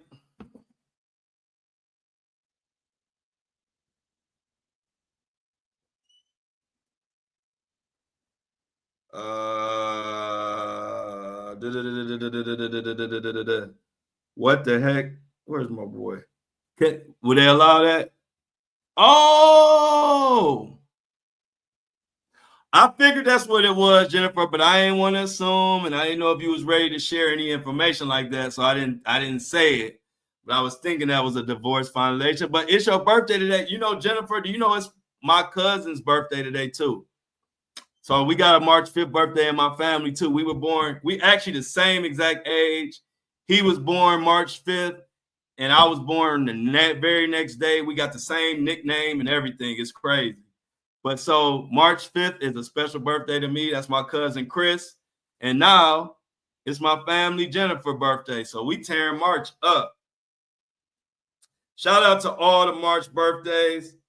And if you got the email, check out the website. We worked hard. Me, Shan, and Greg worked hard on putting the website together, the merch store, the And I Don't Like It, all the stuff everybody been asking me for is on the site. If you are a subscriber, you know the link. For everybody else, the link will be available at midnight tonight, which will be my birthday. Hopefully it's midnight because I'll be asleep. So it might be like 4 in the morning. But I'll try to be up or wake up at midnight and let everybody know that the site is live and we going. We getting it going.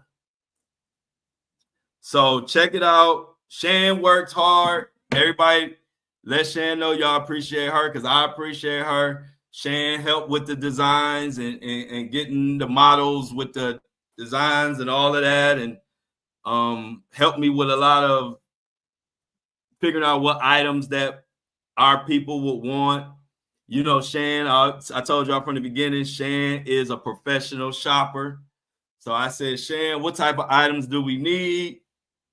And Shan came up with the items. Greg did all the back office stuff. Greg figured out how to load the items, how to put the prices on there, how to do all type of stuff that I just didn't have time and don't have. That's not my thing. I hate doing tedious stuff like that.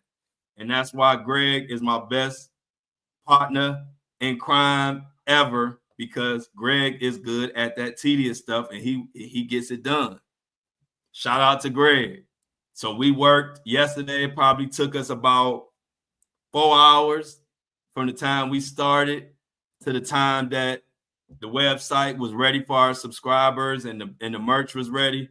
Probably took us about 4 hours. And that was within like an hour break in between because Greg had phone calls. Shan was at the doctor. It'd be a lot of work that go in. And I don't want to like, you know, and the work is our problem. It ain't for y'all to hear about all the work we doing. But I do like to let y'all know because they deserve credit. It's not even for me. I want Shan to get her credit. I want Greg to get his credit because they help a lot. And I ain't gonna never overwork them. So I told them, let's focus on getting this website up. It was supposed to be done by Monday. It wasn't done yet. No harm, no foul.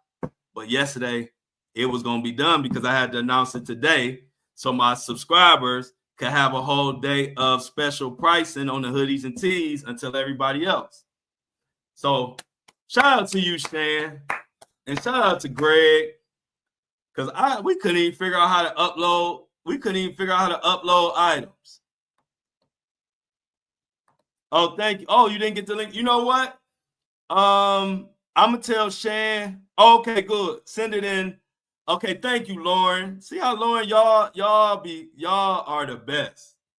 I tell y'all that. That's why I'm so honest with y'all. I tell people all the time. Somebody who honest with you, they love you. People lying to you, they don't love you. I love y'all because y'all do hold me down. Lauren, Jennifer, Amy, Meanie Me, Shauna, Felix, we them boys. If I missed your name, it ain't on purpose. But just like on Lauren, send it in. I was about to say somebody need to put it in the group me, and Lauren already put it in the group me. So Michelle, but I'm glad you said that, Michelle, because you should have got it. If you're a subscriber, you should have got it. So I got to check behind that. I might have to send out another email. If it's anybody else that didn't get the email that's a subscriber, please let me know in the chat, because I'm gonna have Greg send out another email blast to make sure everybody got it. Every single last subscriber should have got that email last night, and it came from the Flow Show No Filter email. So maybe check your spam too. All right, thanks, Jennifer. I'm gonna check behind that. Michelle, if you could do me a favor, and Jennifer, if you can send me y'all emails to my DM. All right, yeah. So you should have got it, Michelle. So Michelle, even though you're gonna get the link in the group me, please send me the your email, Michelle. DM it to my Instagram. Same thing for you, Jennifer. If you can DM it to me on Instagram or Facebook, I don't know which one you follow me on, but I want to check behind y'all emails, and then I want to see why.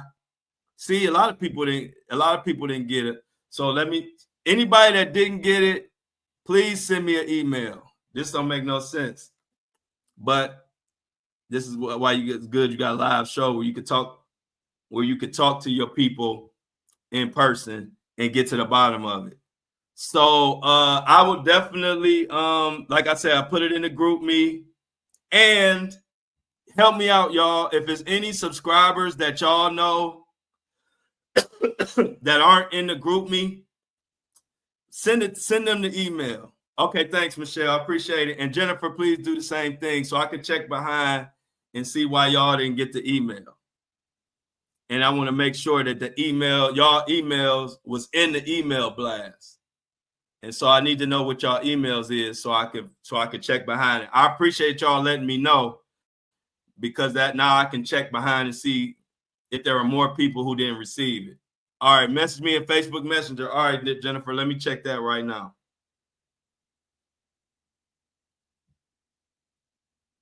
Thank you for the $70 birthday / lunch chat, Jennifer. I appreciate it. Just confirm. I greatly appreciate it. And I appreciate y'all letting me know who didn't get the email, because that is concerning that so many people that didn't get the email. And I know for a fact that I emailed all of the subscribers, but I just want to make sure y'all email was in the email when I sent it to the subscribers. So let me check Jennifer, because I know your let me see, Michelle. All right, Michelle. Okay, you got yeah, Michelle, I got your email. Boom, Michelle. Okay, I got your email. And then let me check Jennifer.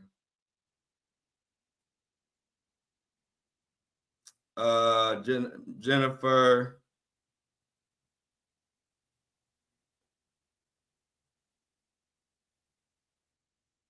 Okay, I got you. Hey, Jennifer, I'm gonna send you to the I'm gonna send your information to Shan so she can add you in the group me. And now I'm gonna screenshot this. I got both your emails, and I got your email, Michelle. So I'm about to check behind this. And like I said, I'm gonna resend out emails. Maybe we sent too many in one email. I think that might be the case. Yeah, thank you, Jennifer. I think and happy birthday. Special birthday. Everybody wish Jennifer happy birthday. It's her birthday today. My birthday tomorrow. So right now, Jennifer is she the prize. It's her birthday today. I'm chopped liver right now. Tomorrow it's gonna be my day. But right now, as of right now, I'm chopped liver because it's Jennifer's birthday today. So everybody wish Jennifer a happy birthday. And so, yeah, I'm going to check behind y'all emails because that's crazy. But before we get out of here, let me go over something that I didn't get a chance to. Okay, I'm just liking it. Matter of fact, let me send this. I got Patricia's too. And I'm going to make sure you got the subscription. Boom. Got your message too, Patricia. So I'm about to send Jennifer.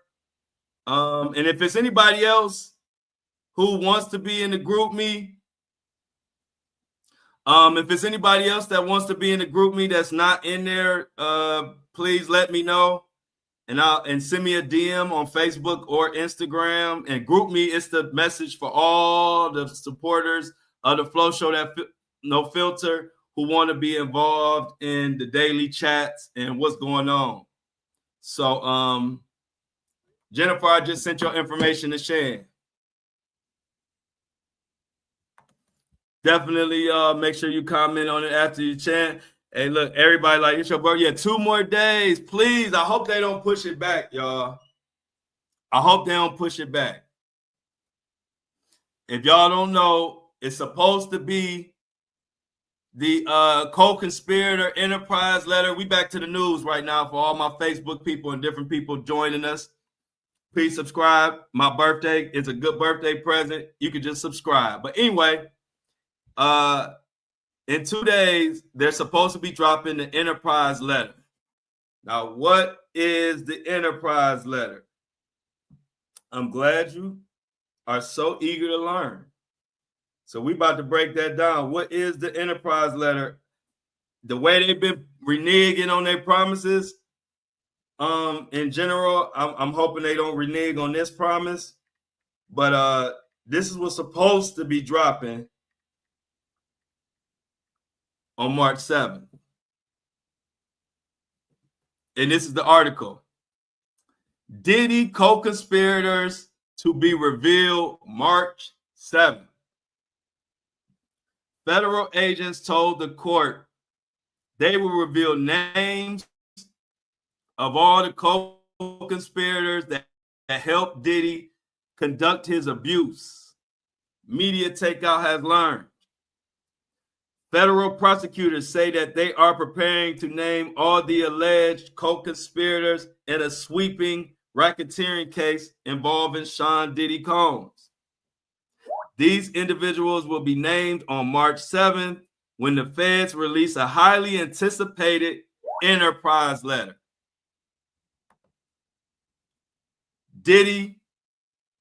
Federal authorities accused Diddy of leading a broader criminal organization that engaged in activities including kidnapping, intimidation, and sexual exploitation. In one chilling charge, Combs and his associate allegedly held a person at Pew Pew Point in December 2011 to orchestrate a burglary. Defense attorneys for Combs have vehemently denied the allegations, and say that the charges lack substantial evidence. All of this talk is just talk, according to them. So, unless they back out, unless they renege, we are supposed to get this. Y'all, do y'all know how perfect it would be for my birthday to be tomorrow, and then we get to talk about the letter and my birthday on Friday? That would be perfect. And if it ain't out by the time my podcast drop, then we're gonna have to do a special episode somewhere, maybe on YouTube. I don't know. But the minute that enterprise letter come out,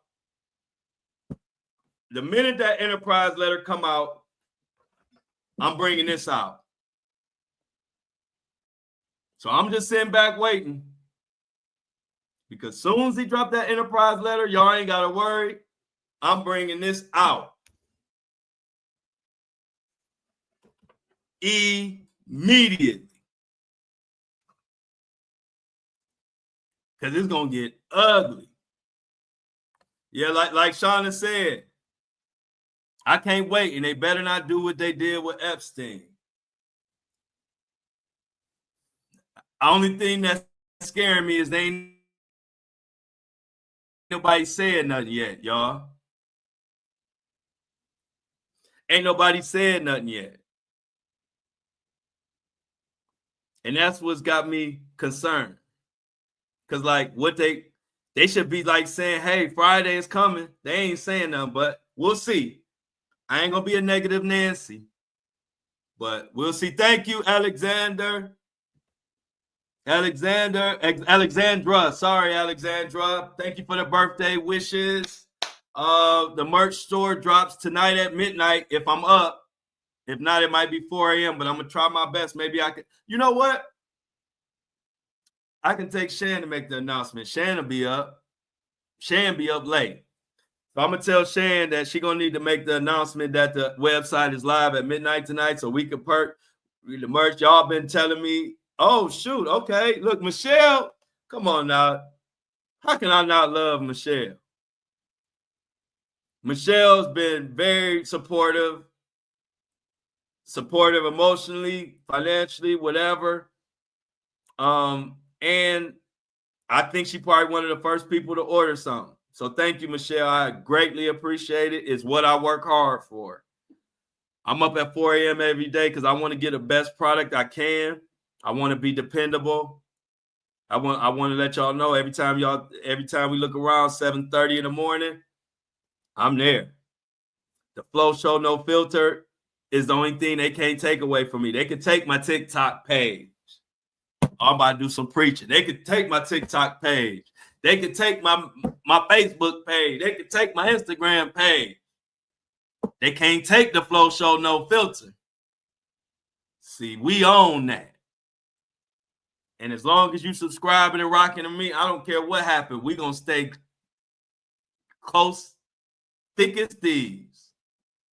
So if you want to know what means something to me, it's the Flow Show No Filter and the whole community that makes it go. Everything else is extra. Me and my best friend was talking yesterday. You gotta know. Hey, look, one important character trait is you gotta know what the main thing is. You can't never lose track of what your main thing is. And I'm talking about y'all. In life, sometimes stuff will take us this way, take us that way, take us mentally off of our grind. No, always know where your bread is buttered. And so, for those that want to know what mean the world to me, it's the Flow Show No Filter and my community and my subscribers. That's what mean the world to me. I appreciate Instagram and all my followers. I appreciate Facebook and all my followers. I appreciate YouTube and all my subscribers on YouTube. But they can take all that away from me right now. But they can't take away the Flow Show No Filter. And they can't take away my community and my subscribers. So that's what makes me happy. So it's no confusion. Oh, yeah, the Flow. Oh, I can't. This is my favorite. And I'm glad you brought this up, Michelle. Flow Show on the Go. I think that was a name. I don't know if Michelle, let me know if I'm wrong, but I think, Michelle, you were around. If you were around when we named the show, the Flow Show No Filter, one of the names that was tossed around back there was Flow on the Go or Go with the Flow or the Flow Show on the Go, all of that. And I told everybody then, as we build up this podcast, when it take it on the road, that's going to be my funnest, the most fun part of the whole movement. And this summer, we will be on the road, on the go. So I'm glad you even brought that up, but that is the portion of this whole journey that I'm looking forward to the most, is hitting the road. And I'm hitting the road this summer, for sure. I'm going to Detroit, Cleveland, Columbus. Those is where I know for sure. But I'm going to hit everywhere. But I know I have to hit Detroit. I have to hit Cleveland. I have to hit Columbus. And then we'll go from there. But we got Flow Show No Filter people in damn near every city. So don't be mad if I didn't say your city right now, because I'm hitting them all. I just know I have to go to Detroit, I have to go to Cleveland, and I have to go to Columbus. But I'm going everywhere. Okay, so you remember, Michelle. So you understand. See, my day ones know that whatever we say, we mean it. And I told y'all before we even launched this podcast, when y'all was talking about when we had somebody said go with the flow or whatever that name, I told y'all then, I said, we're going to save that name. And when we hit the road after this podcast, get off the ground, we hit the road, we're going to be calling it Flow on the Go. We said this before the first episode of Flow Show No Filter even dropped. Who would have ever thought that it would have took off so fast? I didn't know. I had no clue it would take off that fast. I was just doing it because that's what y'all asked me to do. So it's just good to see things play out, and your real people who are with you there from the start can see that you stick to your word. Like I stick to my word. I told y'all we was gonna do Flow on the Go once it got going. And damn it, this summer we will be on the go. Yeah, that's what it was. That's what it was. It was Flow on the Go. And that is coming soon. That is coming soon. I'm excited. I love to travel. If you know me, you know that's my favorite thing to do. Right now, I'm working so hard. I don't like traveling when I got a lot of work to do or a lot of building to do. But once the building is over and everything and the foundation is strong and everything is ready to go, then it's time to hit the road. And guess what? It looked like our timing gonna be like right around Diddy trial is when I'm gonna be hitting the road, which is gonna be the perfect time to do it. Actually, that's gonna be the perfect time to do it. Is when Diddy on trial and I'm popping up in the city near you, because you know I gotta go to New York. Told you my plug got all access to the Diddy trial. So if you want to get access inside the courtroom to know what's going on the second it happened, make sure you subscribe. My plug that got me together for the Diddy trial, we go back 20 years. So it's all love. He know my mama. He know my daddy. He know I don't know if he know my son. He might not know my son. My son was not around. My son was a little bitty baby when I was running around with Floyd, and I ain't let a lot of people around my son. So he might not know my son, but he know my mama. He know my daddy. And because of him, I'll be looking at Diddy, the back of Diddy's head in the courtroom, taking notes for my subscribers. So I'm very, very excited about that. If you ain't subscribed, subscribe now. Because by the time I take that trip to New York and do all that with all the attention that's going to be on there, that subscription buy-in going to be a little bit higher in April and May. So I encourage everybody to get your subscription now. Even if you got to get a $3 subscription, whatever.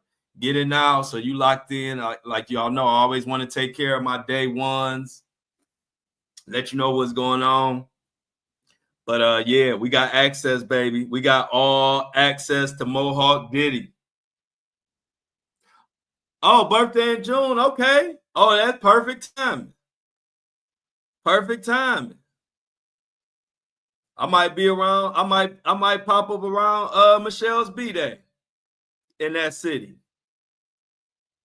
That might be perfect timing. I can get Cleveland, Columbus, and some of the other cities out the way first. And next thing I know, I'm coming to where Michelle at. Coming to where Lauren at. I'm coming to where Shauna at. Jennifer. Everybody.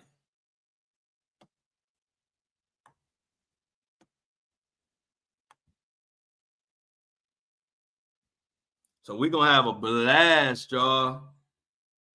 Looking forward to it. What else we got going on? All right. So Lauren say, hey, look, Detroit in June sounds perfect to Lauren. Michelle said that sound good too. So I'm thinking, let me put this in my notes now. You know, when you get older, you gotta take notes. You gotta take notes about everything. June for the Detroit date. Make sure we tell, hey, look, make sure we remind Greg that we want to do Detroit in June.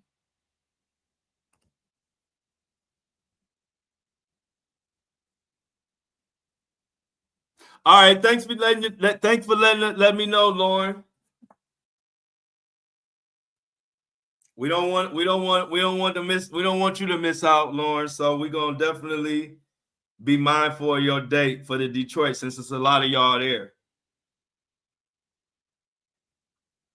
But make sure y'all let Greg know, because Greg is gonna be putting all the logistics together.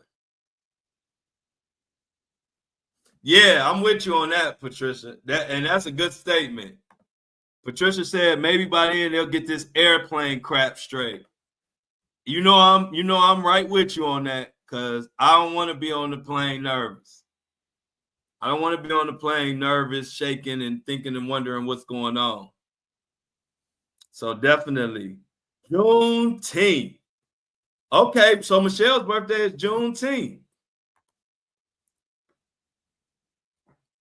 Okay. That's a nice weekend. I can't wait. Y'all know I'm gonna come up with some nice Juneteenth merch. But yeah, I am going to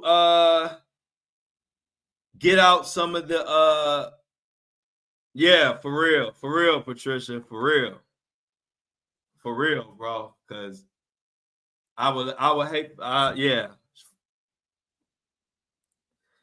I'm definitely taking your advice for sure. I appreciate it. Yeah, she said you're gonna have many prayers for me. I appreciate that. And I probably, since Detroit is so close to Cleveland, I'll probably have my son.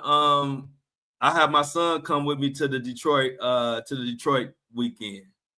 And it'll probably be after, since it probably be closer to Juneteenth, after Lauren's wedding engagement thing, because my son graduates, I believe it's early in June.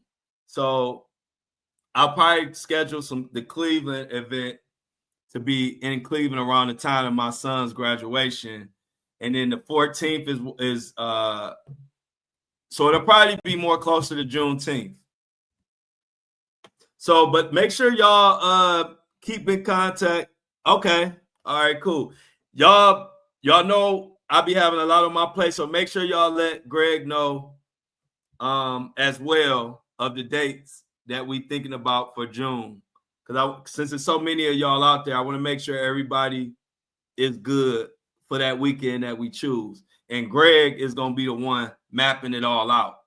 I'm gonna put everything else together, but Greg gonna map out the dates and the times and all of that, and help with the venue and picking out the venue and all of that. So make sure send some messages to Greg too, as far as cities that you might want me to come to, and also not only cities but also like dates.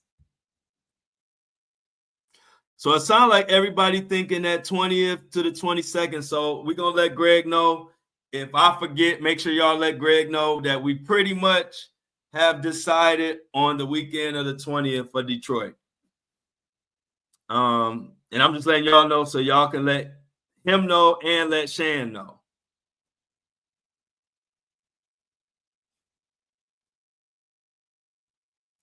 Shauna, how does that 20th work for you, Shauna?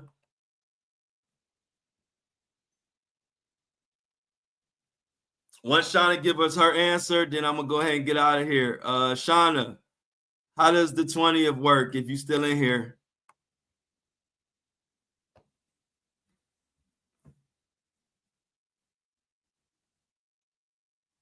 I'm gonna give Shauna a couple seconds to answer. If she don't, check with her, y'all. Might want to hit her up in the group me. If not, I don't know. Okay, Shauna says it works. So you see how that worked? We got it done, y'all. June 20th weekend, Detroit. Let Greg know. I'm out. Love y'all.